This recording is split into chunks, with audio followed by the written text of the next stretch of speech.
नमस्ते, मेरा नाम मार्क है। मेरे पास आपको बताने के लिए कुछ है जिसने मेरे जीवन पर अच्छा प्रभाव डाला है। यह एक बड़ा विषय है, भविष्यवाणी। सिर्फ भविष्यवाणी शब्द लोगों के मन में अलग विचार लाता है। मैं इसे थोड़ा सीमित कर देता हूँ। पहले अपने बारे में कुछ कहना चाहूँगा ताकि आप इस विषय पर मेरी दिलचस्पी समझ सकें। मैं टेक्सास में बड़ा हुआ और कॉलेज में था, और इसके पहले ही कि मुझे कोई धार्मिक ज्ञान या विचार आए, उस समय तक मैं एक नास्तिक बन चुका था और सब लोगों को उनके विश्वास से हटाने में लगा रहता था जो परमेश्वर पर विश्वास रखते थे। सिर्फ अनुभवों के द्वारा मैं ये विश्वास नहीं कर सका कि एक आत्मिक संसार नहीं है। मैं धार्मिक नहीं बनना चाहता था, परंतु मैंने दोनों अच्छी और बुरी आत्माओं के संसार का अनुभव किया और मैंने अच्छी आत्माओं के साथ रहना चाहा। मेरी खोज मुझे कई संघों में ले गई और आखिरकार मुझे कुछ और नवयुवक लोग मिले जो असली रूप से मसीही थे। उन्होंने मुझे बाइबल की सच्चाइयों को समझने में मेरी सहायता की। परमेश्वर ने मेरे जीवन में एक नई शुरुआत की और वास्तव में मैंने अपना जीवन उसे समर्पित किया। मैं 30 साल से ज़्यादा विदेश रहा हूँ और यह एक बेहतरीन ज़िंदगी रही है जिसके लिए मैं बहुत शुक्रगुजार हूँ। जब मैं भविष्यवाणी कहता हूँ, मैं बात कर रहा हूँ बाइबल में दी गई भविष्यवाणियों की, और इन विषयों की सीरीज़ में इसी पर हमारा ध्यान केंद्रित रहेगा। हम पुराने नियम के भविष्यवक्ता दानियल पर नज़र डालेंगे। असल में यीशु से जब भविष्य के बारे में पूछा गया, तब उसने विशेष रूप से दानियल भविष्यवक्ता के लिए उल्लेख किया। उसने कहा, इसलिए जब तुम भविष्य की घटनाएं जिसकी चर्चा दानियल भविष्यवक्ता के द्वारा, यीशु कह रहा था कि जो दानियल की भविष्यवाणियां पढ़ेंगे उन्हें वो समझना चाहिए। मैं समझता हूँ कि आप में से कुछ लोग इसके बारे में बहुत जानते होंगे और कुछ लोग ऐसे भी होंगे जो इस बारे में कुछ भी नहीं जानते हैं। मैं चाहता हूँ कि यह आप सब तक पहुँच सके। अगर मुझे आप दोनों में से चुनना होगा, तो मैं उन पर ध्यान दूंगा जो इसमें बुनियादी तौर पर नए हैं। मैं भी वैसा ही था जब तक कि मैं बड़ा नहीं हुआ, और शायद यह एक कारण है कि मैं यह चाहता हूँ कि आप परमेश्वर के वचन के सत्य के रोमांच और सच्चाइयों को जानें। अब आप में से कुछ सोच रहे होंगे, यह भविष्यवाणी क्या भला है? और आप सोचते होंगे, हाँ हाँ, क्यों नहीं, एक दिन संसार का अंत हो जाएगा। मैं भी इसी प्रकार सोचा करता था और यह सब मुझे बकवास और अजीब लगता था। ठीक है, अब हम देखेंगे कि क्या सचमुच ऐसा कुछ है जो कि लगभग सभी लोग जानते हैं, जिसकी घटित होने के सदियों पूर्व भविष्यवाणी की गई। यह कहना आसान होगा कि जो भी इसको पढ़ रहा है वह क्रिसमस को जानता होगा। जैसा कि आप जानते हैं कि क्रिसमस पर बहुत से लोग क्रिसमस कैरोल गाते हैं। यह यीशु के जन्म का मनाया जाना है, और आपने यूसुफ और मरियम की बालक यीशु के साथ फोटो देखी होगी। और शायद आपने यह प्रसिद्ध क्रिसमस तराना सुना होगा। मैं इसे सही से गा नहीं सकता, बट कुछ ऐसे है, ओ बेथलेहम के छोटे शहर, कितना शांत हम तुझे पड़ा हुआ देखते हैं। ये क्रिसमस कैरोल बेथलेहम शहर के बारे में है जो यरूशलेम के निकट है जहाँ यीशु पैदा हुआ था। शायद आप पहले से ही जानते होंगे कि यीशु वहाँ पैदा हुआ था। कम से कम कुछ तो है जो आप जानते होंगे। तब आइए हम बाइबल में देखें। आइए हम पुराने नियम में माइका भविष्यवक्ता की पुस्तक को देखें। यह लगभग 700 बीसी की है। हम अध्याय 5 के दूसरे पद को देखेंगे। इसमें परमेश्वर की आवाज़ के समान कोई गांव बेथलेहम से कह रहा है।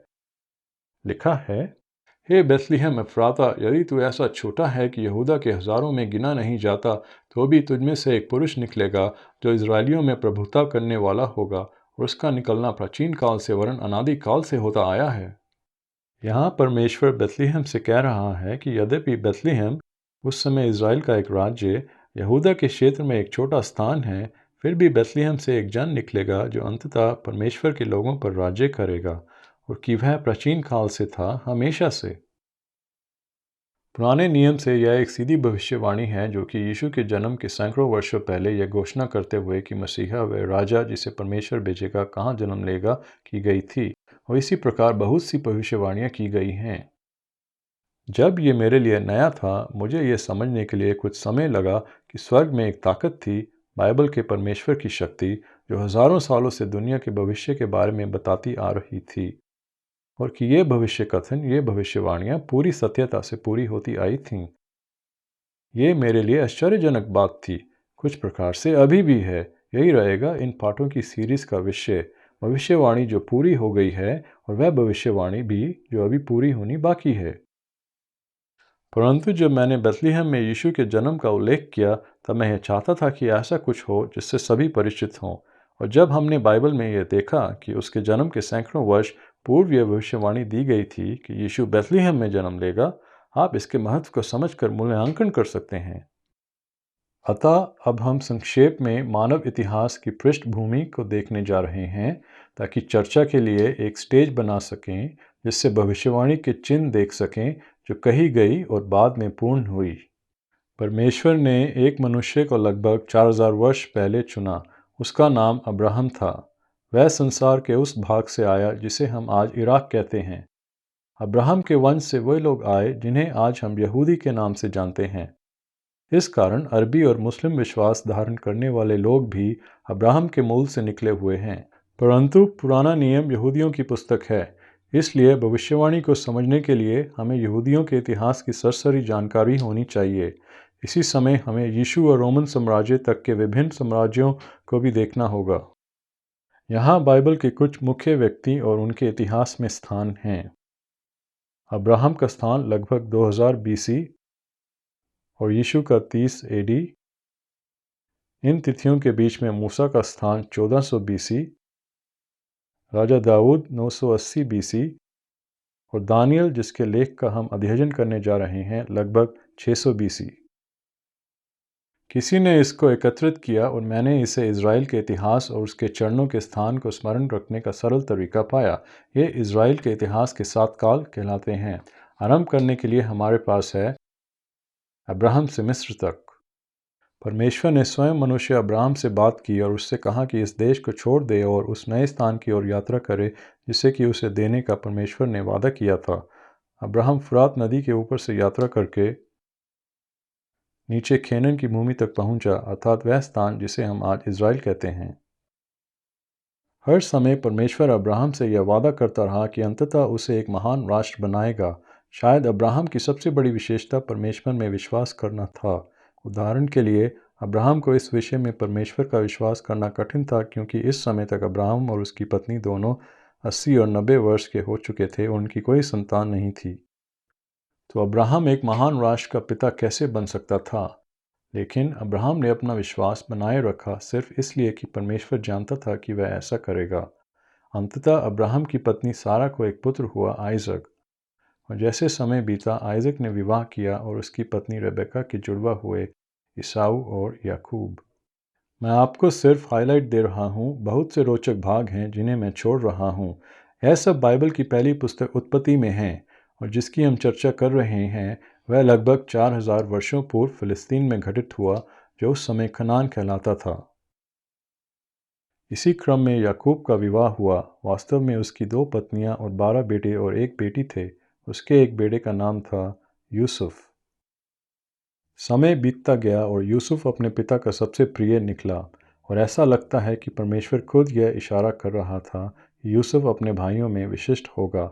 और ऐसा ही हुआ। उसके भाई ईर्ष्या से पागल हो गए और उन्होंने यूसुफ को कुछ लोग जो मिस्र जा रहे थे उनके हाथ बेच दिया।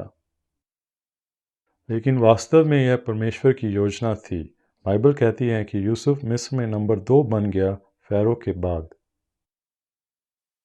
बहुत वर्षों के बाद उसके भाई जिन्होंने उसे बेचा था, भारी अकाल के कारण अनाज खरीदने मिस्र आए। यह एक असाधारण कहानी है, लेकिन यूसुफ उन्हें पहचान गया और उसने उनके वृद्ध पिता याकूब और उनके सब परिवारों के लिए यह संभव कर दिया कि वे केनन से मिस्र आ जाएं। वे वहाँ यूसुफ की सुरक्षा में रहे और वे वहाँ अगले 400 वर्षों तक रहे और बढ़ते गए यहाँ तक कि वे एक बड़ा राष्ट्र बन गए, जैसा कि परमेश्वर ने अब्राहम को कहा था। इज़राइल के इतिहास के अगले भाग से भी आप भली भांति परिचित होंगे। आपने 10 आज्ञाओं के बारे में सुना होगा। यह भाग निर्गमन कहलाता है। यही नाम बाइबल की दूसरी पुस्तक का है। यह 1400 BC के लगभग घटता है और इसके मुख्य किरदार थे मूसा, हारून जो मूसा का भाई था, और यहोशू जिसे परमेश्वर ने मूसा के गुजर जाने के बाद यहूदियों का नेतृत्व करने के लिए चुना। मूसा भी कुछ हद तक यूसुफ के समान था। वह भी यहूदी था और उसकी भी मिस्र में बहुत ऊंची पद स्थापना थी। लेकिन परमेश्वर ने मूसा से सीधी बात की कि वह चाहता था कि मूसा मिस्र से यहूदियों को निकाल कर वापस ले जाए। उन्हें कनान की भूमि में वापस जाना था जहां उनके पूर्वज रहे थे। मूसा के नेतृत्व में और परमेश्वर की छाया में यहूदियों ने चमत्कारी ढंग से लाल समुद्र को पार किया, सिनाई रेगिस्तान में से यात्रा की और आखिरकार फिर से कनान की भूमि में पहुंचे और उस पर जीत हासिल की। इसी दौरान परमेश्वर ने मूसा को 10 आज्ञाएं और व्यवस्था दी जिनके द्वारा इज़राइल का राष्ट्र चलाया जाना था। भविष्यवाणी के विषय में बात करते हुए मैं आपको एक भविष्यवाणी के बारे में बता सकता हूँ जो सैकड़ों साल पहले दी गई थी, जहाँ परमेश्वर ने पहले ही यह बता दिया था कि आगे क्या होने वाला है। निर्गमन के 4 सदियों पूर्व परमेश्वर ने अब्राहम से स्वप्न में कहा था। उत्पत्ति के अध्याय 15 वचन 13 और 16 से, फिर उसने अब्राहम से कहा, यह निश्चय जान ले कि तेरे वंशज एक भूमि में परदेसी होकर रहेंगे जो उनकी नहीं है, और मिस्र में उनके साथ ऐसा ही हुआ और वे उनकी गुलामी करेंगे। वे आखिरकार मिस्र में गुलाम बन गए और वे उनको 400 साल दुख देंगे। और ऐसा ही हुआ कि उतना ही समय वे वहाँ पर रहे, पर चौथी पीढ़ी में वे यहाँ वापस आएंगे। और वास्तव में यहूदियों के मिस्र से निर्गमन और कनान में वापसी से यही हो रहा था। उनकी वापसी के बाद उन्होंने कनान पर विजय प्राप्त की और एक ईश्वर के तवे राज्य बनाया जिसमें वे लगभग अगले 300 वर्षों तक रहे। अर्थात वे परमेश्वर के द्वारा शासित होने थे। उनके पास कोई संसद या राजा नहीं था, परंतु वे उन आज्ञाओं के अनुसार शासित होते रहे जो परमेश्वर ने मूसा को दी थी। और एक जाति जो लेवी कहलाती थी, उन्हें यह सौंपा गया कि वे देखें कि इन चीज़ों का पालन हो। इस समय को न्यायियों का समय कहा जा सकता है, क्योंकि हर संकट के समय परमेश्वर अपने चुने हुओं को उठाता था कि वे इज़राइल की अगुवाई करें। उनमें से कुछ जिनके नाम यहाँ हैं वो थे गिदोन, सैमसन और दबोरा। राष्ट्र की एकता मूल रूप से आत्मिक एकता थी और लोग कनान या इज़राइल के विभिन्न क्षेत्रों में अपने अपने समुदाय के अनुसार रहते थे। 1050 बीसी के आसपास इज़राइल में कुछ मुख्य परिवर्तन होने लगे। परमेश्वर ने एक बहुत धर्माचार्य और ज्ञानी को चुना जो था शमूएल। लेकिन इज़राइल के लोग दूसरे देशों के समान राजा चुनने के लिए जिद करने लगे। यद्यपि परमेश्वर ने पहले ही इस बात के लिए मनाही की थी, लेकिन लोग शमूएल से जिद करने लगे कि उन्हें राजा दे। नतीजा यह हुआ कि परमेश्वर ने शमूएल को शाऊल नाम के आदमी को उनका राजा चुनने को दिखलाया। आरंभ में तो शाऊल परमेश्वर का सच्चा बंदा था जिसने सब इज़राइलियों को उनके कुछ शत्रुओं के विरुद्ध एकत्रित किया और कुछ समय तक सब सही चला। वह समय जिसकी हम चर्चा कर रहे हैं संयुक्त साम्राज्य कहा जा सकता है। इस दौरान इज़राइल एक ढीले बुने हुए वर्णों के राज्य संघ से एक वास्तविक राष्ट्र में बदल गया था। अंततः वे मिडिल ईस्ट का एक शक्तिशाली राष्ट्र बन गए। लेकिन अंत में शाऊल का जीवन बाइबल में दी गई कहानियों में सबसे दुख भरी कहानी है। जैसे जैसे वह इज़राइल में अधिक आदर और सफलता प्राप्त करता गया, वैसे वैसे वह शमूएल के द्वारा दी गई परमेश्वर की आज्ञाओं का कम से कम पालन करने लगा। इसी कारण परमेश्वर ने शमूएल से एक नया राजा नियुक्त करने को कहा। यह इज़राइल का सबसे चहेता और सबसे ज़्यादा याद रखा जाने वाला महाराजा निकला, राजा दाऊद। शमूएल से कहा गया कि यहोवा ने अपने लिए एक ऐसे पुरुष को ढूंढ लिया है जो उसके मन के अनुसार है। और निश्चित रूप से राजा दाऊद का यह उचित वर्णन था। राजा दाऊद के अधीन इज़राइल अपनी चरम सीमा पर पहुंचा, क्योंकि दाऊद ने एक राजा, भविष्यवक्ता और अपनी प्रार्थनाओं में पुजारी की भी कुछ भूमिका निभाई। युद्ध में या प्रार्थना में या अपने पापों के पश्चाताप में दाऊद ने अपने उदाहरण के द्वारा नेतृत्व किया और अपने लोगों द्वारा इज़राइल का प्रकाश कहलाया गया। हम फिर से प्राचीन भविष्यवाणी को इस समय पूरा होता देखते हैं। हम फिर 1000 वर्ष दाऊद से पहले अब्राहम के समय में जाएंगे, जब वह एक बूढ़ा आदमी था जिसकी एक बूढ़ी पत्नी थी और कोई संतान नहीं थी। उत्पत्ति अध्याय 15 वचन 18 से, इसी दिन यहोवा ने अब्राहम के साथ ये वाचा बांधी, मिस्र के महानद से लेकर परात नामक बड़े नद तक जितना देश है मैंने तेरे वंश को दिया है। दाऊद और उसके बाद सुलेमान के विजयी साम्राज्य और शासन में इज़राइल की सीमाएं मिस्र की सीमा से लेकर परात नदी तक फैली हुई थीं, जैसा कि परमेश्वर ने 1000 वर्ष पहले अब्राहम को कहा था। दाऊद का बेटा सुलेमान संयुक्त साम्राज्य के इस काल का तीसरा और आखिरी राजा था। परमेश्वर ने उसकी विनती उसके शासन के शुरू में ही उसे प्रदान कर दी थी। सुलेमान ने परमेश्वर से राज करने के लिए बुद्धि मांगी थी, और वह बुद्धिमत्ता आज भी बाइबल में नीति वचन की पुस्तक में पढ़ी और चर्चा में आती है। दुर्भाग्यवश दाऊद राजा के समान शक्तिशाली और ईश्वरीय नेतृत्व का प्रभाव उसके दूसरे वंशजों में शायद ही देखने को मिलता है। यही हुआ और इस कारण यहूदी राष्ट्र का विभाजन जा हुआ। सुलेमान के पुत्र रहोबोम को अपने पिता के स्थान पर राज्य करना था, लेकिन उसके पास ना तो अपने दादा के समान हृदय था और ना ही अपने पिता के समान बुद्धिमत्ता। पूर्व संयुक्त वर्णों में विद्रोह खड़ा हो गया और नतीजा यह हुआ कि इज़राइल का साम्राज्य और राष्ट्र विभक्त हो गया। यहाँ से विभक्त राज्य का समय आरंभ हुआ। शुरू में उत्तर के 10 वर्णों का नेतृत्व दाऊद के राजवंश के खिलाफ एक विद्रोही ने किया और उन्होंने उत्तर में एक राजधानी की स्थापना की। ये 10 उत्तरी वर्ण उस समय इज़राइल कहलाते थे। सिर्फ वह वर्ण यहूदा जिससे दाऊद का परिवार था और शाऊल का वर्ण बेंजामिन राष्ट्र के दक्षिण भाग में रहे। ये लोग यहूदा कहलाते थे। तो करीबन 900 बीसी 100 साल से ऊपर एक संयुक्त राष्ट्र होने के बाद इज़राइल का राज्य दो हिस्सों में बंट गया। अगले 200 सालों में उत्तरी भाग इज़राइल आमतौर पर बद से बदतर होता चला गया। क्या आपने कभी इजेबेल का नाम सुना है? आज भी अंग्रेजी में इस शब्द का अर्थ एक बेशर्म औरत है। वह उत्तरी इज़राइल के एक राजा की विदेशी पत्नी थी। परमेश्वर ने एलीहा और होशे जैसे भविष्यवक्ताओं को लोगों को उनके स्वधर्म त्यागने और परमेश्वर के आने वाले न्याय के बारे में चेतावनी देने भेजा, लेकिन उन्होंने उनकी न सुनी। 722 बीसी में जो अकल्पनीय था वो हो बैठा। परमेश्वर ने ऐसा होने दिया कि उत्तरी इज़राइल पर अशूर की विदेशी शक्ति ने कब्जा कर लिया और वे बहुत से लोगों को गुलाम और बंधक बनाकर पूरब ले गए। वह राष्ट्र जो परमेश्वर का बनाया था तबाह हो गया और जैसा कि उनके भविष्यवक्ता होशे ने कहा था कि होगा, वे राष्ट्रों में भटकने वाले बन गए। लेकिन दक्षिणी राज्य यहूदा दृढ़ खड़ा रहा, जिसका एक सरल कारण यह था कि ये लोग और उनके राजा यदाकदा परमेश्वर के नज़दीक रहे। ये लोग कम मूर्ति पूजक और उत्तरी इज़राइल की तुलना में अधिक नम्र और विश्वासी थे और इसलिए परमेश्वर ने उनकी रक्षा की और उन्हें जीवित रखा। दोनों उत्तर और दक्षिण अच्छे और बुरे समय और राजाओं से गुजरे, लेकिन यहूदा ने राष्ट्रीय संकट के समय परमेश्वर के भेजे हुए भविष्यवक्ताओं की बात मानी, जैसा कि भविष्यवक्ता यशायाह या कम से कम कभी कभी तो मानी। अंततः यहूदा भी परमेश्वर के प्रेम और अपने विश्वास में गिर गया और अंततः परमेश्वर ने उनसे कहा कि वे लोग अपने आसपास के राष्ट्रों से अधिक दुष्ट बन गए थे।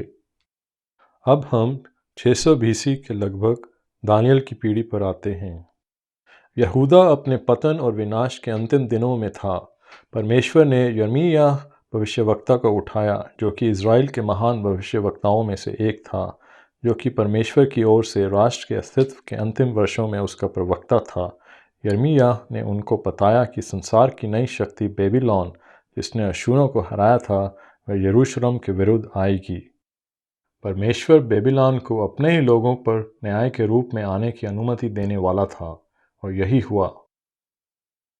लगभग 604 बीसी के समय बेबीलोन के राजा ने यहूदा और यरूशलेम के विरुद्ध अपनी सेना भेजी और उन्हें अपने अधीन कर लिया।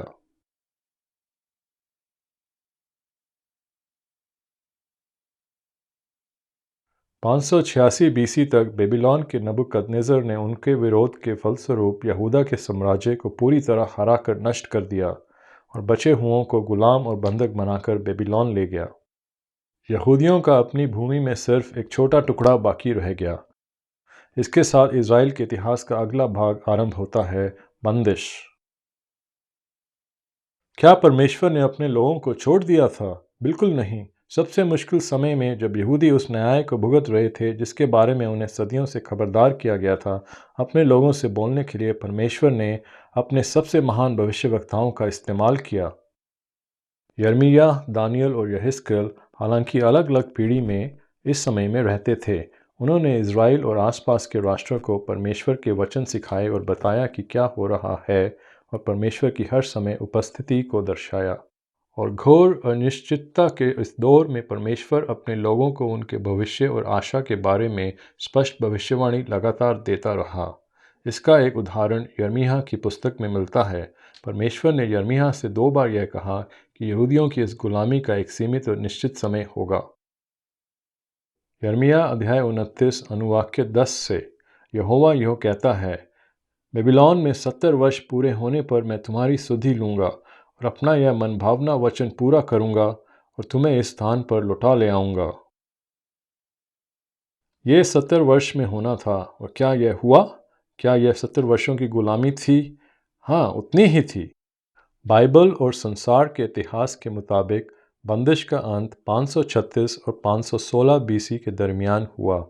करीब 606 बीसी में बेबीलोन की यहूदा पर कब्ज़े की शुरुआत और 586 बीसी में यरूशलेम के पूरी तरह नष्ट हो जाने से 70 साल का समय चिन्हित करते हुए हम भविष्यवाणी का शाश्वत हाथ देखते आते हैं कि परमेश्वर अपने वचन को सदियों तक पूरा करता है। क्या इसी प्रकार बाइबल में और भी कुछ है? क्या इसी प्रकार कुछ और भी है जो हमारे इन दिनों में या आने वाले दिनों में पूरा होने वाला है? यही हमारा ध्यान केंद्र रहेगा। यहूदियों की गुलामी के 70 वर्षों के दौरान बेबीलोन का सम्राट दो संयुक्त राष्ट्र मादियों और फारसियों से हार गया। ये दोनों राष्ट्र प्राचीन संसार में अगले 200 वर्षों के लिए एक बड़ी प्रबल शक्ति बन गए। इज़राइल के इतिहास का अंतिम भाग वापसी कहलाता है। यह फारसियों का राजा करसू था जिसने यहूदियों को अपने पूर्व वतन वापस जाने की शुरुआत करने और यरूशलेम में निवास करने की सबसे पहले आज्ञा दी। उन पश्चातापी इज़राइलियों ने, जिन्होंने यह तय किया कि वे अपनी भूमि वापस जाएंगे, निर्णय लिया कि वे उस व्यवस्था और विश्वास का जो उनके पूर्वजों को सदियों पहले दिया गया था, पालन करेंगे। समय के साथ यरूशलेम फिर से बनाया गया और एक मंदिर बनाया गया, हालांकि यह उतना भव्य नहीं था जितना सुलेमान का बनाया पहला मंदिर था। परमेश्वर ने यहूदी राष्ट्र को संरक्षित रखा और वे महान सिकंदर के साम्राज्य के आने और यूनान के विश्वराज के युग में सुरक्षित बचे रहे। जो असर यूनान मिडल ईस्ट को लाया उसके द्वारा इज़राइल की समाज काफ़ी बदल गई, पर इज़राइल में वे थे जो परमेश्वर के लोगों को विश्वास की ओर वापस ले गए जो सदियों पहले उन्हें सौंपा गया था, दूसरे राष्ट्रों से अलग होकर रहना और केवल अपने परमेश्वर की उपासना करना। समय के साथ रोम यूनान की जगह उस समय की विश्व की प्रभावी ताकत बन गई। यह मिडल ईस्ट में रोमी राज्य की पहली शताब्दी थी जिसमें वह समय आया कि यीशु ने बेथलेहम शहर में जन्म लिया। इतिहास की यह पृष्ठभूमि हमारा मंच होगा, हमारा पृष्ठपट जिसके सहारे हम भविष्यवक्ताओं की भविष्यवाणियों को भविष्य में क्या आने वाला है उसके प्रकाश दीप और दिशा सूचक के रूप में खड़ा हुआ देख पाएंगे। पहले कही गई भविष्यवाणियाँ अब हमारे लिए गुजरा हुआ समय है, लेकिन शायद हम अभी भी चीज़ें पाएं जो हमें हमारे समय में बोलती हैं। भविष्यवाणी की निश्चितता में आज या आने वाले समय के लिए अभी भी हमारे लिए कुछ शब्द हो सकते हैं। हम अपने अगले अध्ययन में उस समय में उतरेंगे जब दक्षिण इज़राइल या यहूदा बेबीलोन के द्वारा कुचला जाने वाला था। यह 600 बीसी के लगभग है। हम दानियल के जीवन की घटनाओं के बारे में अध्ययन करने जा रहे हैं जो एक यहूदी जवान था और बेबीलोन में निर्वासित था। उस समय वह शायद 14 वर्ष से अधिक का नहीं होगा। दानियल का दूसरा अध्याय भविष्यवाणी के पथ पर हमारा अगला चरण होगा। हम देखेंगे कि परमेश्वर कैसे हमें वे प्राचीन राज्य दिखाता है जो दानियल के बाद अगली शताब्दियों में आने वाले थे। और हम देखेंगे कि परमेश्वर ने स्पष्ट कहा है कि अंततः अपने समय में वह हमारी पृथ्वी पर अपनी सरकार द्वारा स्वयं राज्य करेगा। कुछ इसे सहस्राब्दी कहते हैं। विश्वास करना कठिन। आशा है कि ये सब देखने के लिए आप अगले पाठ के लिए वापस आएंगे। परमेश्वर आपको आशीष दे।